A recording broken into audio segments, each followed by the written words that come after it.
മിസ്സിൻ്റെ 7ാം ക്ലാസ്സിലെ കുട്ടികളെല്ലാവരും നമ്മൾ അടിപൊളി ആനുവൽ എക്സാമിന് വേണ്ടി കട്ട വെയിറ്റിംഗ് ആയിട്ട് ഇരിക്കുകയായിരുന്നു അല്ലേ. അപ്പോൾ അതാ നമ്മുടെ ടൈം ടേബിൾ പുറത്ത് വന്നിട്ടുണ്ട്.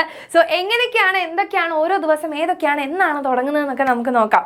അപ്പോൾ അതിൻ്റെ മുന്നേ ഇതാ മിസ് ഒരു കാര്യം പറയട്ടെ, നമുക്ക് 2 ടൈം ടേബിളുകളാണുള്ളത്. അപ്പോൾ എങ്ങനെയാണ് ആ ഒരു 2 എണ്ണം വന്നതെന്ന് പറഞ്ഞു കഴിഞ്ഞാൽ, നമുക്ക് 2 തരത്തിലുള്ള സ്കൂളുകൾ ഉണ്ടാവും അല്ലേ. UP സ്കൂളുകളിൽ പഠിക്കുന്ന മക്കളും ഉണ്ടാവും, അതേപോലെ HSS അതായത് ഹയർ സെക്കൻഡറി ഹൈസ്കൂൾ വിഭാഗം കൂടെ പഠിക്കുന്ന കുട്ടികളുണ്ടാവും അല്ലേ. അപ്പോൾ അങ്ങനെ 2 തരത്തിലുള്ള സ്കൂളുകൾ നമുക്കുണ്ട്. അപ്പോൾ UP മാത്രമുള്ള സ്കൂളിലേക്ക് ഒരു ടൈം ടേബിളും, ഹൈസ്കൂളുകാരും ഹയർ സെക്കൻഡറിക്കാരും കൂടെ നിങ്ങളുടെ സ്കൂളിലുള്ള ഹയർ സെക്കൻഡറി സ്കൂളുകളിലോ അല്ലെങ്കിൽ ഹൈസ്കൂളുകളോ പഠിക്കുന്ന മക്കളുണ്ടെങ്കിൽ അവർക്ക് വേറെ ടൈം ടേബിളും ആയിട്ടാണ് നമ്മളുടെ സർക്കാർ ഇറക്കിയിരിക്കുന്നത്. അപ്പോൾ നമുക്ക് എന്ത് ചെയ്യാം, ആദ്യം നമുക്ക് UP ഇൻഡിപെൻഡൻറ്റ് എന്ന് പറഞ്ഞാൽ UP മാത്രമുള്ള സ്കൂൾ, ഓക്കെ, അതായത് 7ാം ക്ലാസ് വരെ മാത്രമുള്ള സ്കൂൾ, നിങ്ങളാണ് അവിടുത്തെ സീനിയേഴ്സ് എന്നുണ്ടെങ്കിൽ എന്ത് ചെയ്യാതാ, ഇതാണ് നമ്മളുടെ ടൈം ടേബിൾ വരിക. അപ്പോൾ അതാ നോക്കിയേ, 1:30 മുതൽ 3:45 വരെയാണ് നിങ്ങളുടെ മോസ്റ്റ് ഓഫ് ദി എക്സാംസും വരുന്നത്. ആകെ ഇതാ 22-ാം തീയതി മാത്രമാണ് 2 മണിക്ക് തൊട്ട് 4:15 വരെ നിങ്ങൾക്ക് എക്സാം വരുന്നത്. അപ്പോൾ 18-ാം തീയതി അഥവാ 18th മാർച്ചിനാണ് എക്സാം സ്റ്റാർട്ട് ചെയ്യുന്നത്. മലയാളം സെക്കൻഡ് ആണ്. 19th മാർച്ചിന് ഇംഗ്ലീഷ് ആണ് നമുക്ക്. 20th മാർച്ചിന് മലയാളം ഫസ്റ്റ് ആണ്. 21st നിങ്ങൾക്ക് വർക്ക് എക്സ്പീരിയൻസ് ആണ്. 22nd Hindi, 23rd basic science, 25th maths and 26th social science. Okay, അപ്പോൾ 18-ാം തീയതി തുടങ്ങി 26-ാം തീയതി വരെ നിങ്ങൾക്ക് ഇതാണ് നിങ്ങളുടെ ടൈം ടേബിൾ ഉണ്ടാവുക. ഇനി അടുത്തത് നമ്മളുടെ ഹൈസ്കൂളുകാരും ഹയർ സെക്കൻഡറിക്കാരും ഒക്കെ നിങ്ങളുടെ സ്കൂളിൽ ഉണ്ടെങ്കിൽ അതിനാണ് നമ്മൾ ഈ അറ്റാച്ച്ഡ് എന്നതുകൊണ്ട് ഉദ്ദേശിക്കുന്നത് കേട്ടോ. അപ്പോൾ ഈ ഒരു അറ്റാച്ച്ഡ് വരുന്ന സ്കൂളിൽ വരുന്ന മക്കൾക്കാണെങ്കിൽ 7ാം ക്ലാസ്സിൻ്റെ ടൈം ടേബിൾ ഇങ്ങനെയാണ് വരിക. 5-ാം തീയതിയാണ് എക്സാം സ്റ്റാർട്ട് ചെയ്യുന്നത്. ഇംഗ്ലീഷ് കൊണ്ടാണ് നമ്മൾ തുടക്കം കുറിക്കുന്നത്.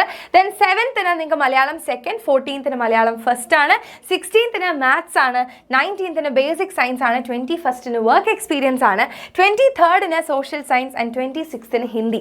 ഓക്കെ, ഇങ്ങനെയാണ് നിങ്ങളുടെ ടൈം ടേബിൾ വരുന്നത്. അപ്പോൾ നമ്മളുടെ ഇൻഡിപെൻഡൻ്റുകാരുടെ കാര്യം നോക്കുകയാണെന്നുണ്ടെങ്കിൽ 18-ാം തീയതി കുറച്ച് ലേറ്റ് ആയിട്ടാണ് തുടങ്ങുന്നത്, പക്ഷേ ഇടയ്ക്ക് ഗ്യാപ്പ് കുറവാണ്.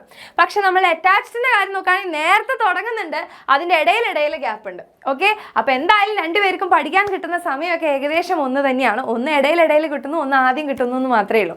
അപ്പോൾ ഇനി അങ്ങോട്ടേക്കുള്ള ഈ ഒരു കുറച്ച് ദിവസങ്ങൾ കൊണ്ട് നിങ്ങൾക്ക് നല്ല മാർക്കോട് കൂടി തന്നെ നമ്മളുടെ എക്സാം പാസ്സായി അടിപൊളി അല്ലേ, നമ്മളെ വെക്കേഷനൊക്കെ ഇങ്ങനെ ഫുൾ ടെൻഷൻ ഒന്നും ഇല്ലാതെ ഫുൾ കോൺഫിഡൻറ്റിൽ നമ്മൾ കളിച്ച് അല്ലേ അടിപൊളിയായിട്ട് തിമിർത്ത് നമ്മൾ നെക്സ്റ്റ് ഇയറിലേക്ക് കടക്കാൻ പോവുകയാണ്. അപ്പോൾ ആ ഒരു സ്വപ്നം നിങ്ങൾക്ക് എല്ലാവർക്കും ഉണ്ടാവും അല്ലേ. നല്ല ഈസി ആയിട്ട് എല്ലാ ദിവസവും ഓടി വന്ന് അമ്മേൻ്റെ അടുത്ത് അമ്മേ ഈസി ആയിരുന്നു എക്സാം അല്ലേ, അച്ഛാ ഈസി ആയിരുന്നു എക്സാം എന്ന് പറയണം അല്ലേ. നമുക്ക് അതിന് വേണ്ടിയിട്ട് നിങ്ങളെല്ലാവരെയും സെറ്റാക്കാൻ വേണ്ടി എക്സാമിനറിൻ്റെ ഹോൾ ടീം ഇവിടെ റെഡിയാണ്.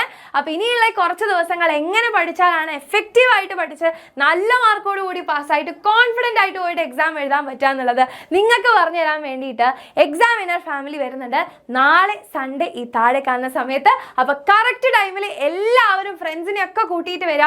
നമ്മളുടെ ഒരു അടിപൊളി സ്റ്റഡി പ്ലാൻ റിവീലാണ് നാളെ നമ്മുടെ ഈ ഒരു സമയത്ത് നടക്കാൻ വേണ്ടി പോകുന്നത്. അപ്പോൾ എല്ലാവരും മിസ് ചെയ്യാതിരിക്കുക. മിസ് ചെയ്ത് കഴിഞ്ഞ് കഴിഞ്ഞാൽ നിങ്ങൾക്ക് തന്നെയാണ് നഷ്ടം. കാരണം കുറച്ച് ദിവസങ്ങൾ മാത്രമേ ബാക്കിയുള്ളൂ. എല്ലാവർക്കും നല്ല മാർക്കോട് കൂടി തന്നെ പാസ്സാവാൻ പറ്റും.